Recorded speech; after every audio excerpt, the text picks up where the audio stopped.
everybody and welcome back to my channel. Dan and I are here today at Great Snoring Churchyard to pay respects to his Southgate, or Southgate as it's pronounced, ancestors, which I discovered about 14-15 years ago, and we've tried to visit Great Snoring every couple of years or so. And it's actually about 3 years since we last came, just after the funeral of Queen Elizabeth II, and we were staying at that time in Suffolk, North Suffolk, just a few miles from Dis, and we thought we would come and see how far the churchyard has been tidied up, because last time a lot of the graves were covered in overgrowth and undergrowth, but it looks to be pretty cleared. Small churches like this are often reliant on volunteers. It's looking a lot tidier. There's been some cutting back of trees, quite substantially in places. I don't know whether there's been disease, I mean these don't look very healthy, or whether there's been storm damage. But whatever, there's quite a lot of wood on the ground, which we'll show you in a minute. Now, a lot of Dan's ancestors' graves are sadly covered partially or wholly by grass and moss. 2 or 3 years ago when we came last, you couldn't read anything, but Dan's been able to push back the grass, and some of them are a little bit visible to read the inscriptions below. A lot of the inscriptions are faded, but we can make some of them out, so let's take a look. Now, this is Frederick Southgate. When we saw him last, it was a sunnier day than today, and there was an orb all around his stone, so his spirit knew that we were here, and the orb was still there in the actual photograph that I took, and it hovered for quite a while. Now, there's no orb today. It's possible that he's reincarnated, but if he hasn't reincarnated, he will know that we are here anyway. And then over here we have Charles Southgate.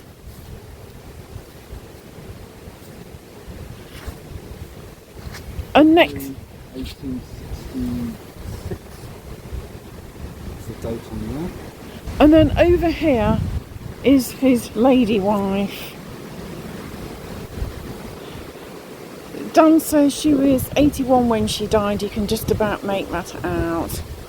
This one is sadly worn, and so are these. And there's more under here, as you can see. They're all very worn now. This is what time does, and I doubt very much whether anybody comes to visit them apart from us.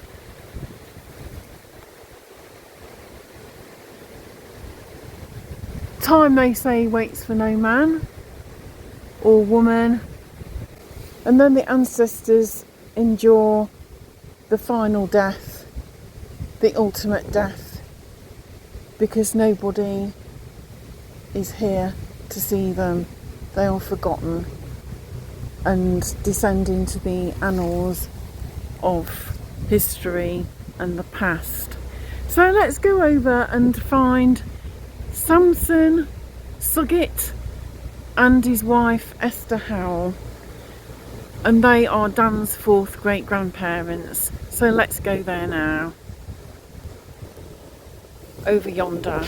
A while back, probably 3 or 4 years, one of the lovely volunteers, whose name was Vernon, told me that there were over 30 Southgates here in this churchyard. There's other names as well associated with the family history.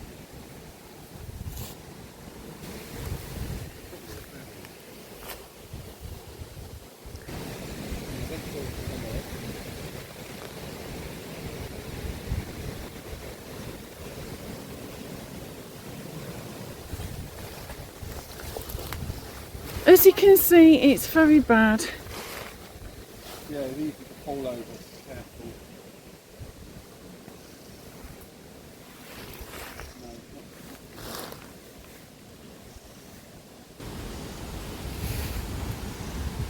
So, this here, alas, is Sampson Southgate. I will put on the screen what the stone used to look like so you can see it. I've got better images. And this is his wife, Esther, beloved wife of Sampson Southgate. Note Sampson, who died August 18th, 1884, aged 76 years. God bless her. Well, we've found them. Yeah. It's been cleared up somewhat because all this was under overgrowth and undergrowth. The other part, which you've probably seen in the B-roll, that's still pretty bad, but it takes a lot of effort to look after a churchyard that's as old as this in a countryside setting as well. You've got a lot of ivy, and the ivy grows back fairly quickly because we have an ivy problem at home as well. We keep having to get rid of it. It's a real nuisance. But anyway, this is Sampson. The gravestone is broken. It has been broken for quite a number of years now. We saw it when it was still standing. But these people were Dan's fourth great-grandparents, and Sampson had a son, also called Sampson. Sampson the second, as I call him. And he was a flesher or butcher in the little harbour town of Wells next the sea.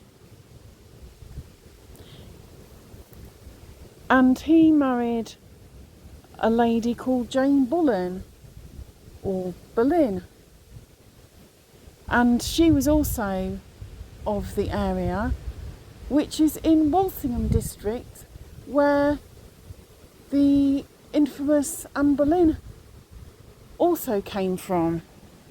And originally the family were from Boulogne, but the Bullens were the Boleyns, and they were all tradespeople. Of course, Anne's tradespeople did rather well for themselves at one point. But you see, they were all merchants. Now, Sampson the first, his father was Robert Southgate. I haven't found where he's laid to rest, but he was a wealthy Norfolk farmer and left a Norfolk will. Maybe in a future podcast on family history, I'll be talking to Dan about his Southgate ancestors. So anyway, we've found them, and they're in a little bit better situation than they were 3 years ago. Now, the church is supposed to be open every day, but it isn't open at the moment. It's a sweet little church, quite basic, nothing fancy. But we can't take you around today because it's not open. But we hope you have enjoyed this little video. If you have, please do give it a like, because then it helps the algorithm get it out to anybody who might be interested as well. Please comment. What do you think of it? Please share and subscribe if you're guided to. Ding that old notification bell. Ding, ding, ding, ding, ding. And we will see you again soon for another adventure. Until then, bye for now. Bye.